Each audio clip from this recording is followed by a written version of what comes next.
Hi guys, मैं हूँ Spardha and welcome back to my channel the inside wonder. So guys, हमारा आज का वीडियो होने वाला है किचन स्पेशल, जिसमें मम्मी मेरे को सिखा रही हैं आम के अचार की रेसिपी। जी हाँ, इस रेसिपी को आप बहुत ही कम समय में कम इंग्रेडिएंट्स के साथ बना सकते हो और ये आसान भी है।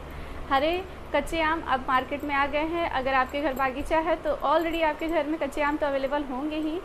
इस सीज़न में हमारे घर में अभी तक करीब करीब 30 किलो यानी कि 30 केजी आमों के अचार बन चुके हैं। मैं बताऊं कि जब वो अचार बनाए जा रहे थे तो मैंने सोचा कि उसे शूट करूं, उसकी सारी प्रोसेसिंग को आपके साथ दिखाऊं, क्योंकि जो अचार यहाँ मेरे घर में बनता है वो वाकई स्वाद में बहुत ही अच्छा होता है। मैं बताऊं, जब मैं अपना बेबी एक्सपेक्ट कर रही थी, दर्शु होने वाला था, तो मुझे मेरे नानी जी के हाथ के अचार खाने की बड़ी इच्छा थी। अभी तक में मैंने जिस किसी का भी अचार टेस्ट किया है, नानी जी की तरह बिल्कुल ही नहीं हुआ है। और नानी जी से ही मेरी मम्मी ने सीखा है, मेरी मामी लोगों ने सीखा है, देर आफ्टर मौसी लोगों ने भी सीख लिया है। तो मम्मी भी बिल्कुल अब वैसा ही बनाती है जैसा नानी जी बनाती हैं। तो मम्मी मेरे पास आ रही थी तो मैंने अपनी मम्मी से एक जार जो है पिकल जो है मंगवाया था। मम्मी लेकर के गई थी मेरे लिए। तो मैंने सोचा कि क्यों ना, जब मुझे पसंद है तो मैं सीख भी लूँ। इस साल मैं यहाँ पर हूँ गर्मी की सीज़न में।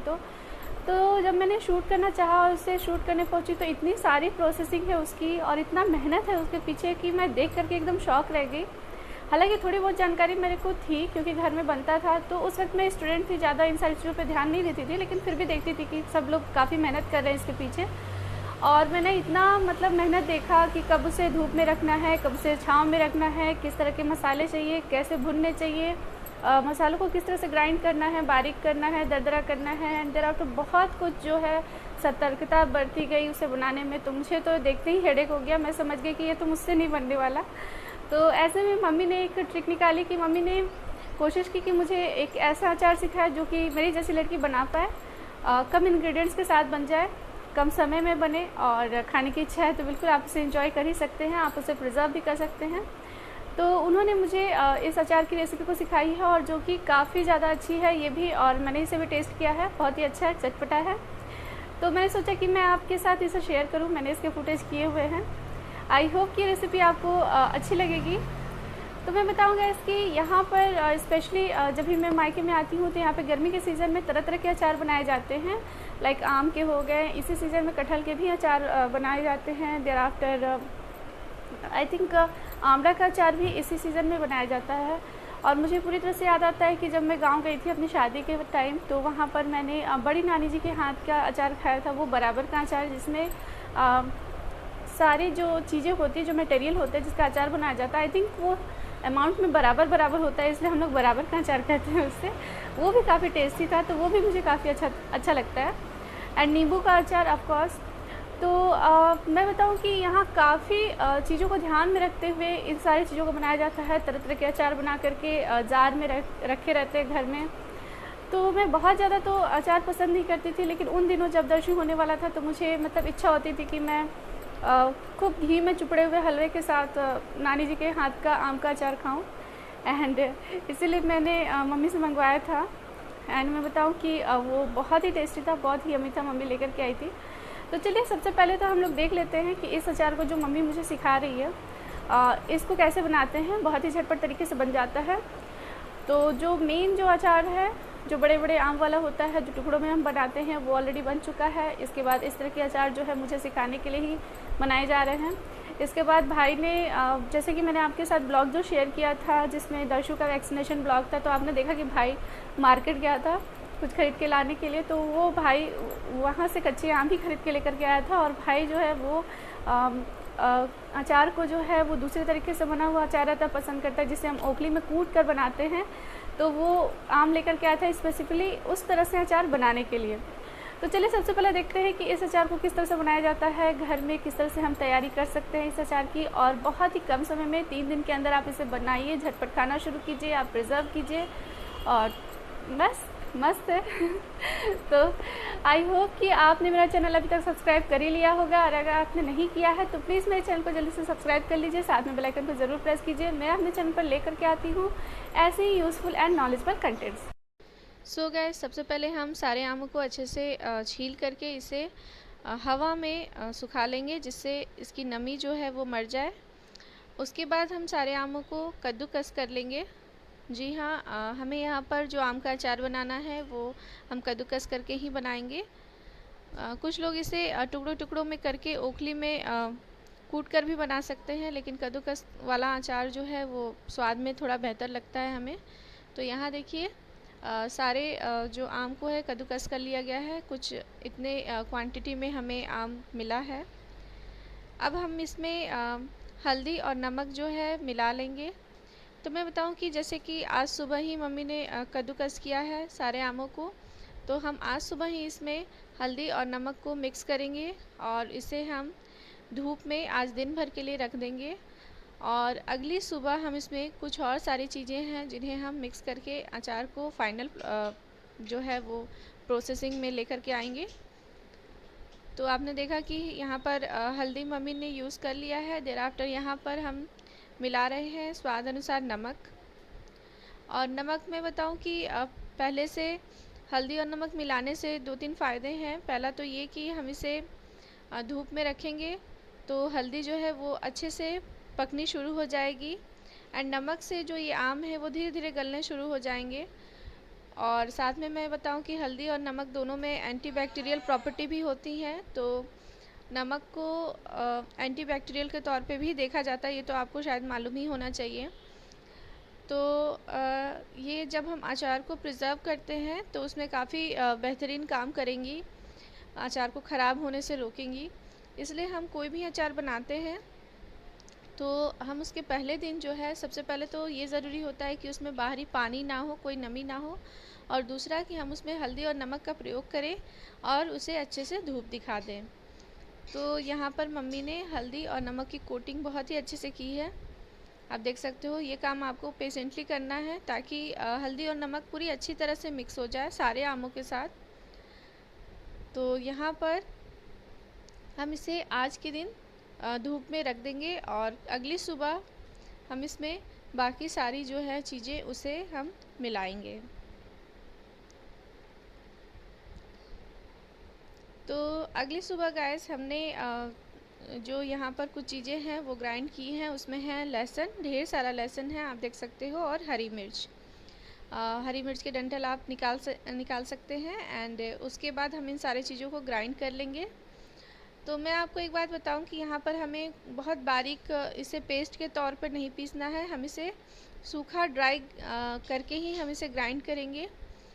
और उसके बाद हम इसे उसी हल्दी नमक वाले आम में हम मिला देंगे।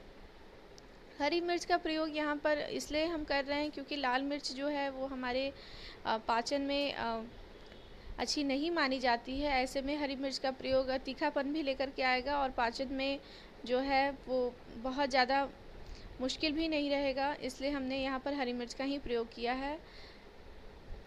तो ये देखिए यहाँ पर इसे ग्राइंड कर लिया गया है। अब मैं आपको बताऊं कि यहाँ पर सरसों के तेल को गर्म कर रहे हैं। सबसे पहली बात तो ये है कि सरसों के तेल में ही अचार बनाए जाते हैं, और ये हमारे यहाँ का ये मतलब तरीका है कि सरसों के तेल को हम पहले ही थोड़ा गर्म करते हैं जब तक कि उसमें से धुआं ना निकलने लगे।